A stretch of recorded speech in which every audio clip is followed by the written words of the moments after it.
오늘 본 언은 도민의 생명과 직결되어 있고 미래 세대를 위해 해결해야 할 낙동강 녹조 문제와 체계적인 물 관리에 대해 함께 고민하고 소통하고자 이 자리에 섰습니다. 어머님들의 컴퓨터 화면에 이해를 돕기 위해 많은 설명이 부과되어 있지만 본 내용은 중요한 부분만 설명하겠습니다. 먼저 지난해 경상남도의 경제환경위원회 현지 어정 활동을 실시한 당시 언론기사를 잠깐 언급하고자 합니다. 지난해 8월 1일부터 조류경보 경계 단계가 발령된 낙동강 창녕 하망보의 녹조가 2014년 4대강 사업으로 보를 건설할 이후 사상 최악의 상태를 보였다. 이대로 가면 조류경보 중 가장 높은 조류 대발생 단계가 발령될 수도 있다는 우려가 나왔습니다. 기사를 통해 지난해 심각했던 녹조 사항을 알 수 있습니다. 페이지 4페이지 중간입니다. 녹조 문제는 매년 되풀이되고 있고 시간이 지날수록 더 빨리 시작되어 더 늦게까지 지속되고 있습니다. 낙동강 본류는 도내 급수 인구 323만 명의 절반이 넘는 183만 명이 사용하는 원수로 양산 지역에 국한된 문제는 아닙니다. 녹조는 수온과 햇볕의 강도, 묵의 유속 또는 정체, 오염물질과 같은 영양 염류 등 세 요인을 중심으로 다양한 문제가 복합적으로 결합하여 발생한다고 합니다. 녹조에는 간질환을 유발하는 독성 물질인 마이크로시틴이 발견되었고 환경부에서는 정수 과정을 거치면 99% 이상 제거된다고 하나 우려하지 않을 수 없으며 정수약품으로 원수를 정수하는 과정에서 발생하는 유해부산물인 총트리할로메탄이라는 발암 물질도 기준치 이하기는 하나 검출되고 있습니다. 근본적으로 녹조 예방을 위해서는 원수에 대한 관리와 보전이 매우 중요하다고 할 수 있습니다. 수온과 햇볕의 강도는 지구온난화 등으로 인한 자연현상으로 인간이 극복하기에는 한계점이 있는 것으로 보입니다. 하지만 물의 유속, 물의 빠르기입니다. 물의 정체, 고임입니다. 오염물질과 같은 영양 염류의 유입을 줄이는 것은 행정기관이 대책을 마련하고 도민이 협력하면 가능할 것으로 보입니다. 우선 물의 유속 또는 정체 문제는 4대 강보와 관련이 되는 것으로 우리도의 경우 합천 창녕보, 창녕 하만보 수문을 여는 것이 하나의 방안이 될 수 있을 것입니다. 위 자료는 낙동강 수계보 현황입니다. 낙동강에 보면 총 8개가 있고 하루에 합청 창녕보와 창녕 하만보를 확인할 수 있습니다. 올해 2월 18일 환경부와 해당 자치단체 등의 협약으로 2월 22일부터 상주 낙당보 수문이 열리면서 8개 보 중 칠복보를 제외한 7개의 낙동강보가 개방되었습니다. 위 자료는 보 설치 전후 낙동강 수계 8개보의 체류 시간 비교입니다. 보 설치 후 체류 시간은 합천 참녕보가 4.7배 증가하였고 창녕 하만보는 5.2배 증가한 것을 알 수 있습니다. 4대강 사업 조사 평가 결과 보고서에서도 남조류 성장 기여도는 보건설 및 준설로 인한 체류시간 증가가 기온과 일사량, 인에 의한 요인보다 크게 작용하였다고 밝히고 있습니다. 위 자료는 보 개방 이후 체류시간 및 유속 자료입니다. 2018년 6월 29일 환경부에서 발표한 4대강보 개방 1년 중간 결과 및 항우계획 발표에 따르면 보 개방이 유속 증가와 체류시간 감소에 효과가 있었음을 알 수 있습니다. 위 자료는 10개 보의 개방 기간 동안 조류 농도 변화 자료입니다.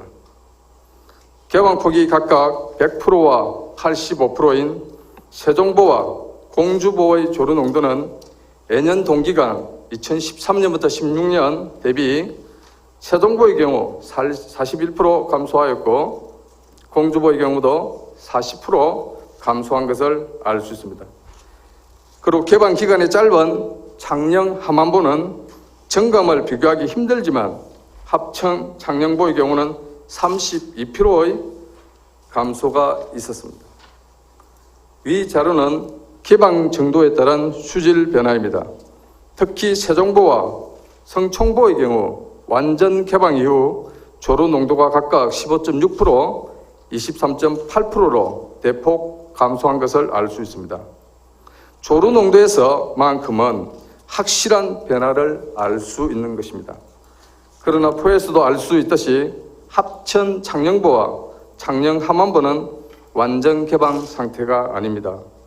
사대강 사업 후 지하 수위가 높아지면서 수막 재배가 늘어났고 보를 개방하면 다시 지하 수위가 낮아지기 때문에 농업 피해와 시수, 양수의 장애가 없는 범위 내에서 개방을 하고 있기 때문입니다.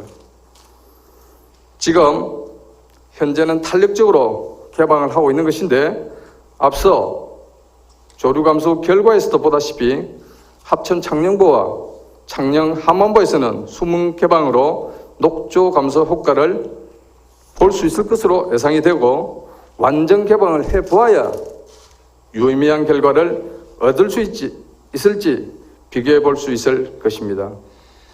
먼저 사업을 총괄하시는 환경산림국장님께 질문을 드리겠습니다.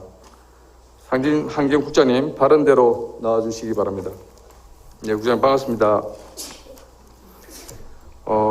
조류경보 우리 발령에 따른 대응과 모니터링은 지금 어떤 조치를 지금 진행하고 있습니까?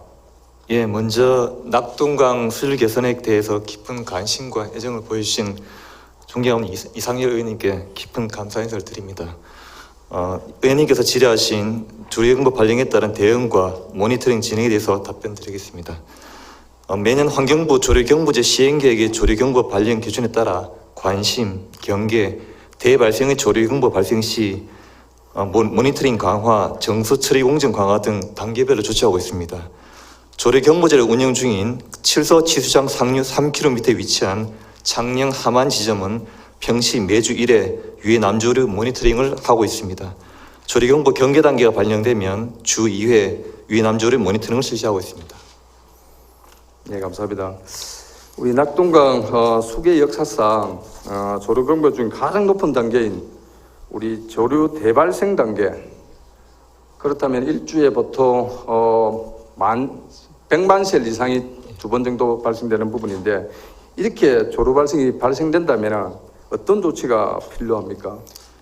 예, 아직까지 조류 대발생 단계가 발생된 적은 없습니다만은 조류 대발생 단계가 발령이 되면 관심과 경계의 조치사항을 포함해서 조류 제거선, 황토, 살포 등을 이용한 조류 제거를 실시하고 정수 처리 공정을 강화하고 주 2회 이상 조류 독소 분석을 실시합니다.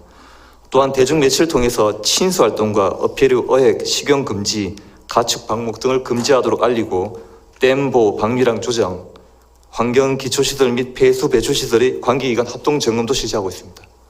네, 감사합니다. 그럼 조류경보제 운영과 관련해서 문제점은 없습니까? 예, 조류경보제는 2016년부터 정식 운영 중에 있습니다만은 2014년부터 2015년까지 3년간 시범 운영 기간을 거쳤는데 그 시범 운영 기간 중에 발령 용어 개선과 발령 지표, 발령 기준 조정 등 여러 가지 문제점이 있었습니다. 정부에서는 관계기관과 민간단체 의견 수렴을 거쳐서 2015년 7월 물환경보전법 시행령 개정을 통해 조류경보 대상 지역, 발령 지표, 발령 기준 등을 보완했고 현재는 차질 없이 운영 중에 있습니다. 네, 감사합니다. 현재 합천 창녕보와 창녕 함안보는 탄력적으로 개방을 하고 있는 것으로 알고 있습니다. 개방 기간과 수위는 어떻게 운영을 하고 계십니까? 예, 보호에 대한 재평가를 거쳐서 4대강 재자연화를 추진하겠다는 문재인 대통령 공약에 따라서 2017년 6월 1일부터 낙동강보 1차 부분 개방을 시작해서 2018년 10월 10일에 낙동강보 3차 부분 개방을 하고 있습니다. 정부에서는 올해 하반기 낙동강보 처리 방안이 나올 때까지 농업 피해가 없도록 탄력적으로 보호 수위를 운영할 계획이 있고 현재 합천 창녕부는 지금 9.2m 수위를 3월까지 유지 예정이고 창녕 함안부는 수막 재배가 시작되는 동절기에 4.8m까지 부분 회복해서 3월까지 유지할 예정이 있습니다. 만약 점진적으로 개방 폭을 늘려 완전 개방이 되는 때는 도 입장은 어떻습니까? 보호 개방은 그 취양수장과 농업 피해 등 주변 지역에 미치는 영향이 최소화되도록 탄력적으로 운영하고 있습니다만은 녹조 감소 등 낙동강 수질 개선을 위해서는 보를 개방하는 것이 필요합니다. 다만 이제 완전 개방은 이제 충분한 모니터링 후에 피해 대책 마련이 우선돼야 할 것으로 판단됩니다. 그래서 완전 개방에 대한 인근 농민 또는 시민단체 의견을 수렴한 적이 있습니까? 도에서는 그 농업정책과 등 5개 관련 부서와 창원시 등 5개 시군과 함께 현장 대응팀을 구성해서 보호 개방에 따른 피해 점검을 실시하고 있습니다.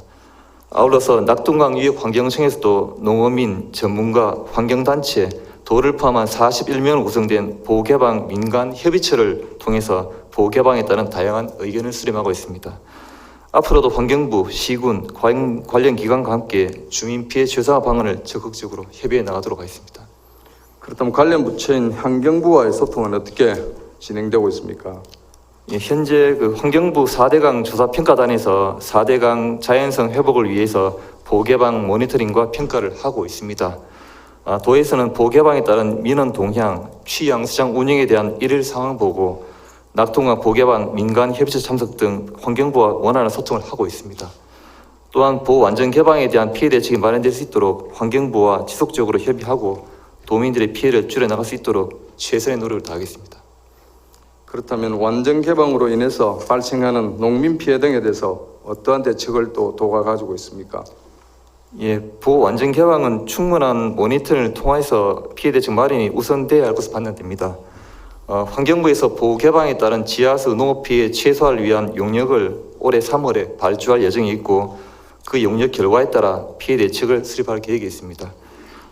도에서도 합천군, 광암들 등 농민 피해에 대해서 세 차례 피해 농업인 간담회 등을 통해서 지원 방안을 강구하고 있습니다.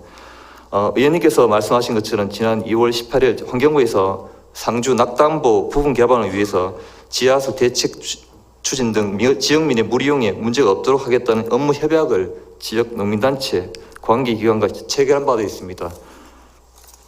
앞으로 우리 도에서도 합천 창녕보, 창녕 함안보 완전 개방 이전에 농민 피해 등이 최소화될 수 있도록 가계 역할에 최선을 다하겠습니다. 네, 마땅히 최소화될 수 있도록 해주시고요. 어차피 성개방됐던 우리 창녕 함안보 농작물의 피해가 발생을 했습니다. 함안구 광암들에 대한 농민들의 민원은 어떻게 지금 처리가 되어 가는가요? 그 의원님 말씀처럼 그 2017년 12월에 합천군 청덕면 앙진리 광암들에서 보호 개방에 따른 지하 수위 저하로 수막 재배 하우스의 농작물 피해가 발생했습니다. 농림부와 합천군 합동으로 이제 조사한 결과 46농가 500동 10억 6천만 원의 피해 발생이 있어서 작년 8월 8월에 농민들이 중앙환경분쟁조정위원회에 피해 배상을 신청해서 분쟁조정위원회에서 현장 피해 조사를 2차례 실시했습니다. 환경분쟁조정 처리 기간이 9개월인 것을 감안하면 올해 5월경에 결정될 것으로 예상됩니다. 환경부에서는 보호 개방에 따른 지하수 공급 능력 감소와 지하수 관정에 문제가 있으므로 중앙환경분쟁조정위원회 조정 결과에 따라 피해 배상을 검토할 계획이 있습니다. 최선의 노력을 경주해 주시기 바랍니다.